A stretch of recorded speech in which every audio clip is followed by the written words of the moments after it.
కనకాంగద కేయూర కమనీయ భుజాన్విత రత్నగ్రైవేయ చింతాక లోల ముక్త ఫలాన్విత.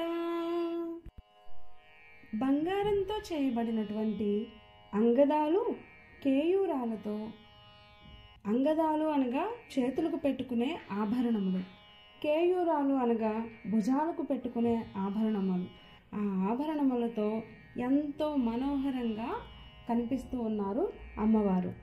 రత్నాలతో, బంగారంతో చేసిన ఆభరణాలని రత్నగ్రైవేయ, గ్రీవము అంటే కంఠము, ఆ కంఠమునకు అలంకరించబడిన రత్నాలు, బంగారాలతో కూడిన ఆభరణములు, చింతాక పతకము చేయిస్తి రామచంద్ర అని పాటలో ఉన్నట్టుగా ఆ చింతాకము, ఆ చింతాకులా ఉండేటటువంటి హారాన్ని, ముత్యాల హారాలను ధరించిన అమ్మవారిని మనస్సులో ఊహించిన ఆ అమ్మవారి స్వరూపం అంత చక్కగా వర్ణించారు.